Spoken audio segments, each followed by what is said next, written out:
So today is a very special day. I'm really excited to be here with Melissa DiMuro, who is the Chief People, Culture, and Marketing Officer at Limbach. Melissa, thank you so much for taking time out of your busy day. Thank you for having me, Sheryl. Of course. And so we're going to talk about a really timely topic, which is evolving business, evolving leadership, because whether we like it or not, business is definitely evolving. And it seems like if we don't evolve our leadership, then we could run into some hiccups along the way. So I'm super excited to talk about this and also how you've been able to do this successfully. But before we jump in, I thought I would ask a little bit about you. I mean, was there something that inspired you to ascend the ranks and, achieve what you've achieved? And was there a person, a situation? Can you share us a little bit about yourself? Yeah, absolutely. So, Sheryl, it's interesting because I grew up in a blue collar household, and surrounded by really, really great role models. And when I was thinking about sort of inspiration, it all came back to the people that I was surrounded by. And maybe one example is my grandmother, right? So she grew up as a farmer's daughter, one of 12 in the hills of Kentucky. Walked to a one-room schoolhouse when she was able to go. And fast forward, really had to work hard for everything that she achieved in life. And ultimately had to oftentimes work multiple jobs just to put food on the table. And so when I think about my career, I had aspirations, often instigated by others in my family and my network, to go to college and to get, a graduate degree one day, and things that no one I had been surrounded by had ever really done.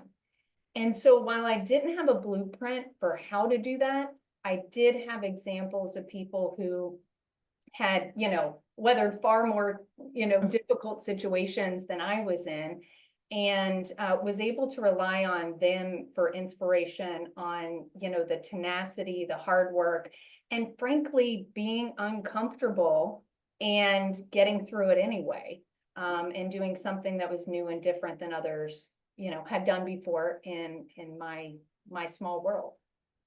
Yeah, so it's really amazing to have such a strong role model, female role model in your family. So that's incredible. And also one of 12. I mean, she had to really speak up probably to get some attention as well. Absolutely. And, do what was needed to survive and thrive, and really chart what is it that she wanted out of life. And, a part of her motivation was to create a family that could have different experiences than maybe she was able to have. And so, I'm honored to be able to kind of carry that on in my own and different way now, both through the career that I have as well as on the family side too. Yeah, so it's great to have a window into kind of what fuels you and also what helps make you resilient and optimistic and all of those different things. And so chances are, though, well, it seems like for most people that success isn't a straight line from A to B. So, what has been the mindset that's allowed you to keep going, especially in a lot of times male-dominated industry? There's chances are you've been the only in the room. Have there ever been any side steps or things that have been difficult? And then how did you kind of maneuver around that and keep going? Yeah, it's funny because even now, I do a lot of career conversations, and I have yet to find someone who knew exactly what they wanted to do from the very beginning and predicted it all out the way that it was going to happen. So, absolutely some twists and turns along the way. I grew up, as I mentioned, in a blue collar household, and spent a lot of time with my dad in the auto industry. And so that was the time it was okay for kids to come visit at the shop floor and get to see and experience what that was like. And it gave me a window into HR in a way that I never anticipated. First, I didn't anticipate I would actually go into HR. I thought I would be a psychologist. That's my undergrad. And it was through actually some coaching in college that, hey, you might want to check out HR. That's a path that might be a really good option for you from a human and organizational perspective. So I went in and found that I loved the field. Started in printing, made my way now through, this is my third industry. I've been in printing, aviation, and now the construction and building solutions. And in all of those industries, they tend to be male populated for the most part. I relied on strengths that I had, right? Growing up on shop floors is where I felt the most comfortable. I understood what it was like to be someone working on the shop floor. That's where my entire family had come from. And so I think I just leaned into the nature of my strengths. And then remembering that life's going to take twists and turns. You're going to have situations that aren't going to work out the way you wanted them to, and you have to persevere anyway. I worked through my career, really focused on how do I take the tough jobs? How do I learn the most out of what I'm experiencing?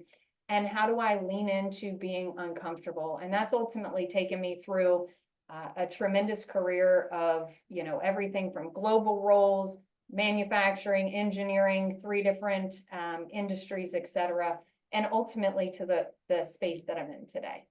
Mm-hmm. Well, it's really exciting because I think even going back to your story about your grandmother, it's probably a North Star of, well, if she can do that, I can switch industries, or if she can do that, I can try this. So that's. You're right. I often come back to that because look, not every day is a great day. I wish that to be the case. You run into really hard stuff. And especially as you ascend into leadership, there's a lot of reflection time about, okay, can I do this? What's going to be the path forward? And how do I put on the persona to inspire and lead my team forward? And I often come back to, well, ultimately, I've seen others do much harder things that I'm facing with right now. Yeah. And so speaking of hard things, or I should say interesting things, we're in an interesting business climate right now. And so the topic of the episode is evolving business, evolving leadership. So I guess my question to you would be, how do you see the business evolving? Or, I mean, I was going to ask specifically in construction, but it's probably somewhat universal to different verticals of business. And then how do you feel, and what is most important? What are the most important ways that leadership needs to evolve? Yeah, anyone who says that they have a plan and they're sticking to it at this moment in time is, well, either better at predictions than the majority of us, or maybe lying, right? There's a lot of things that are going on in the world today that people weren't able to anticipate or predict. And every action has a reaction and downstream impact. And so I think, there are complex changes that are happening both internally in companies as well as in industries, and then ultimately in the macro environment that affect how a leader needs to show up at work every day. I think teams more and more are looking for people who have personal agility and that can lead through change, that they portray a vision and a confidence in the future ahead. And when there might be a bunch of uncertainty surrounding the world, that there is a calm leader at the helm that is thinking through the dominoes of what could happen. I think leaders have to have more of a systems thinking mentality today, more so than ever, to understand the daisy chain of if this occurs, what are the downstream implications of that decision? And most importantly, if that occurred, how am I affected and how might I react to make sure that the business is positioned the right way for the future. So, I think there's a lot of trying to see around corners in anticipation right now, and scenario planning is absolutely at the core of that. So it sounds like really being calm and being visionary, being realistic about the future, but not afraid of the future. Absolutely. Absolutely. And so what do you think? So for those who are aspiring, they're in their ascension to lead, and maybe someday they want to be a CXO or in that role, and maybe they're managers or directors or, on that path, what do you think would be most important for them to do right now?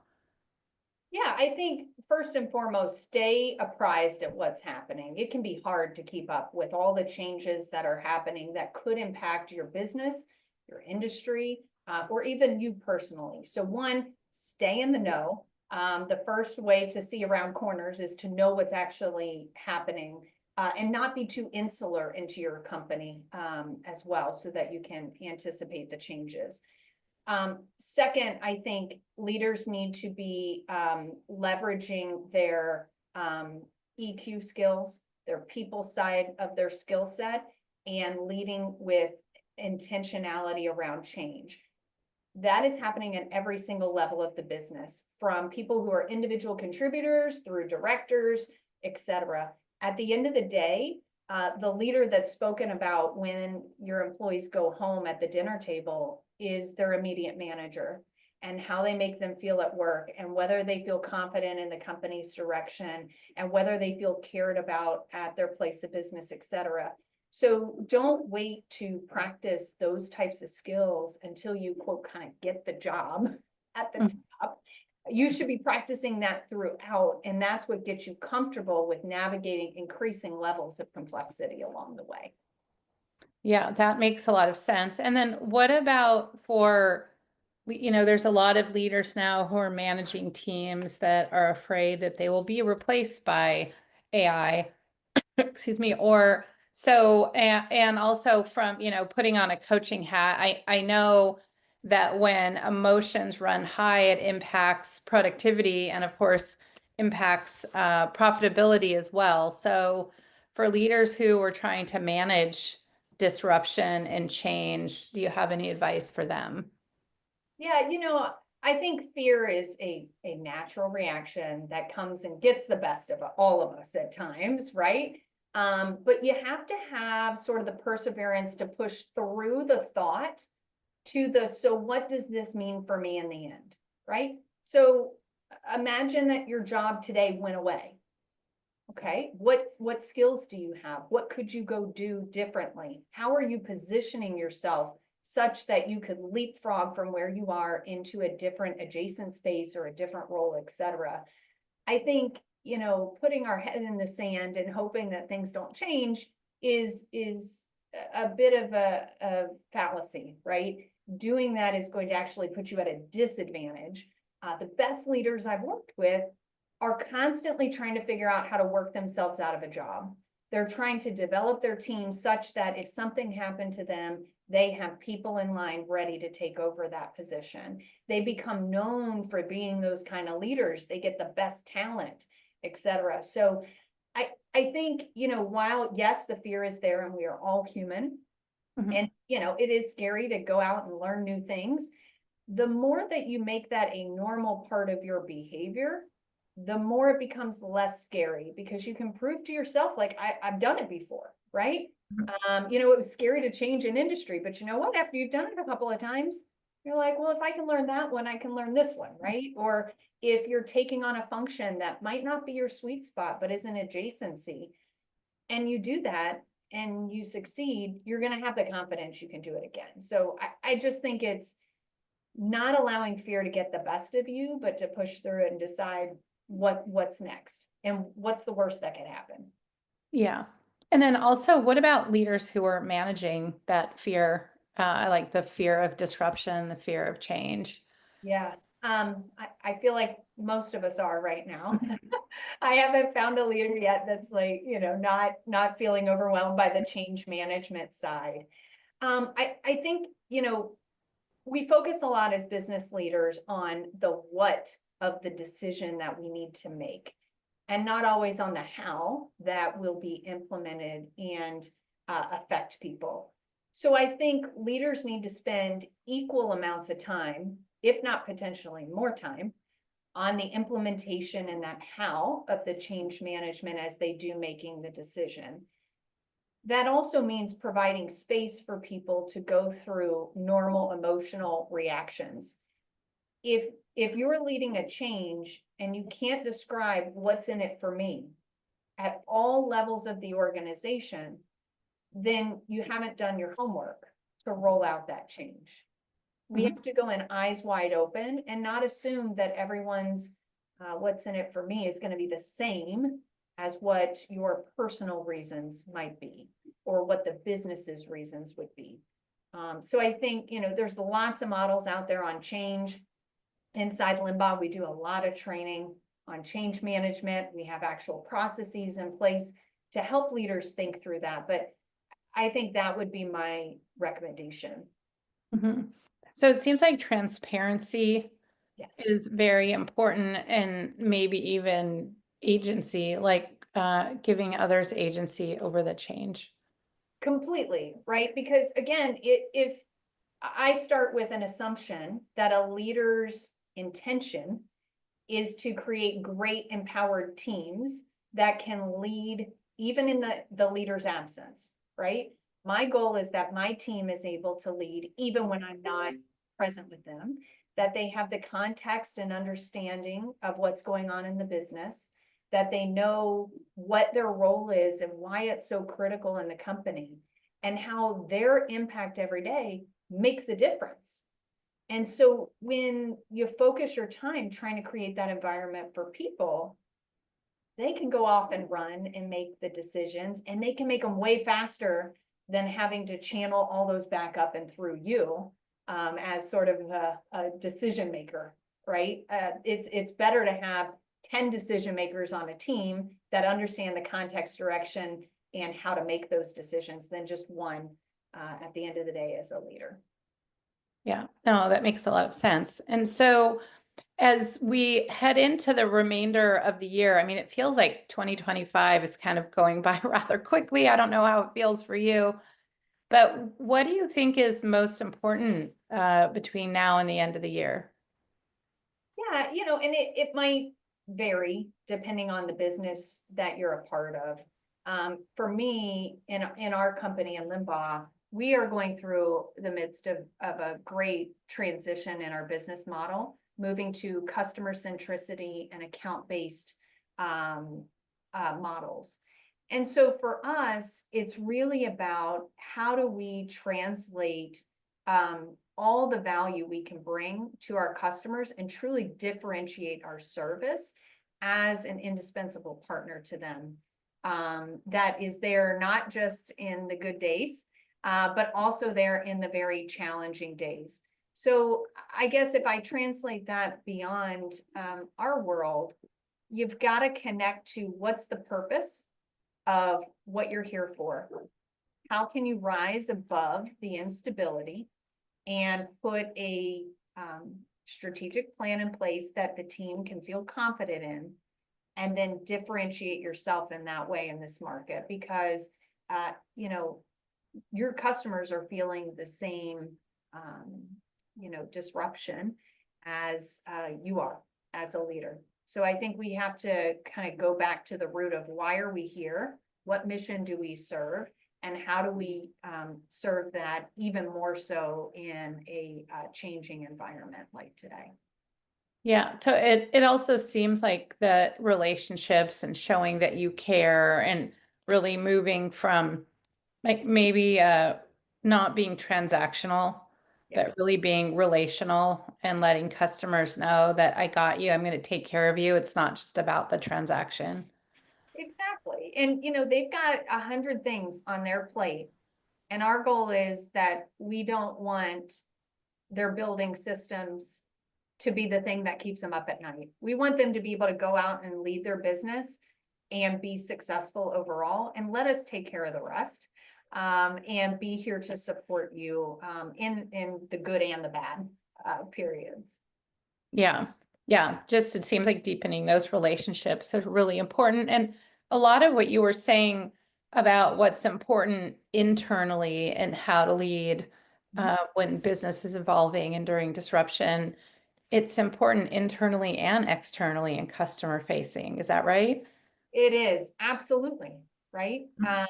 And your customers are people too, right? Understand what the changes are going on, how they're affecting your customers day to day. They might be going through funding cuts or be concerned about their own job security. They might be concerned about any number of different things. And the more that you know that customer and the more that you relate to them, to your prior point, the more you can support them in their overall mission and differentiate yourself as, I'm not just here for the transactional sale. I'm here for something bigger and broader and with a higher purpose than that. Yeah, and I think at the end of the day, that will, help with profitability at the end of the day. Exactly. Yeah, And there's inputs and then there's outputs, right? And the output is the profitability. The inputs are all these things that we're talking about today on leadership and culture and how you create relationships with those customers. yeah, so it seems like it's also important to avoid the temptation of, especially in you wear a very important marketing hat as well. And there's some, I don't want to say pressure, but a lot of focus on, well, you're supporting sales. And then, of course, for sales, it's all about the numbers and hitting numbers. And I think that there's a temptation to focus on the number and lose sight of the people, not the people internally, but also, external facing customers. Yeah, absolutely. And you have to have in business and life, frankly, you have to have a short-term plan and you have a long-term plan. And your short-term actions can't cannibalize the long-term strategy. So as a leader, oftentimes I find you're walking a tightrope trying to explain the long-term vision, but then the tactical steps of how to get there, that's the short-term plan. And ultimately for us, long-term success is about creating those top customer relationships where you're deeply embedded and partners. And so if you take short-term actions that cut off that opportunity, you're not helping the customer, you're not helping yourself. So it's a continual tightrope a little bit to walk between those two worlds as well. Yeah. So just in summary, it seems like it's important to, like, not to sound cliche, but keep calm and carry on. Yeah. And and then also be a visionary. And also what I'm hearing is it's important to be that visionary, not just at the CXO level, but really at any level, whether you're in, like you were saying, individual contributor, manager, what have you, but even there's a really tremendous value of being, rather than stuck in the worry of what's going to happen in my role, to be the visionary and thinking about, okay, how can technology possibly help my role? How can I get ahead of it? Exactly. And embracing that as an opportunity to learn, explore, and frankly, have a growth mindset around what is it that I can do? What can I learn? How will this challenge help differentiate me in the long run? And again, letting fear be the feeling that happens, let it have its moment, and then move on to, so what am I going to go do about this thing? I always say that fear is the greatest teacher. Yeah. There's differences between world-class performers and everyone else. I mean, everyone is human, so experiences anger, fear, doubt, frustration, but of course, fear. But world-class performers know how to kind of synthesize it into rocket fuel. And so it sounds like there's a tremendous opportunity to do that now, and you're really encouraging everyone to take that pause and take the breath, honor the fear, and then, try and figure out what is the wisdom in that and taking action. Absolutely. And, I've probably sat with thousands and thousands of leaders at this point in interviews and leadership assessments and things in coaching. And growth comes out of discomfort and new situations. Growth doesn't come out of being comfortable. So, understand that it's not always going to feel good. That's what, when you look back, you know, maybe decades back on your career, you're going to find that those are the times that you grew the most. Mm-hmm. Yes. Yeah. There's just so much research to back up what you just said. So I love that so much. So if you are listening and you're a little bit worried about disruption or worried about all the, you know, the change that's happening, you know, just take pause and try and future cast or be the visionary and take action. And so, Melissa, I have so enjoyed having this conversation. Is there something that you would like to leave the listeners with? Yeah, you know, I've learned so many great things from the mentors that I've had over the years. But perhaps the one I wish I learned earlier is to really focus your competitive spirit on yourself. Are you better today than you were yesterday? How do you know? Where are you trying to head? And really coming from a place of doing it because it's something you want to do and improve and learn on and hone your craft. And then leave the comparison to others aside and instead look to others for inspiration. I see people get sort of tripped up, comparing themselves to others, wishing they had a different job than they did, you know, seeing the shiny parts of people's lives and saying, oh, I wish I had that too. And, you know, while that maybe is natural and has a time and place, it sucks the energy out of the agency to do something differently with your own life, your career, and your own space. So compete with yourself, be inspired by others. Oh, I love that so much. I am going to write down that quote for sure. That is like sticky note worthy 100% to put on a computer. So, Melissa, thank you so much. I really admire all the success that you've had, and I look forward to following your journey. Thank you, Sheryl. It's been great. Thank you for having me. Of course.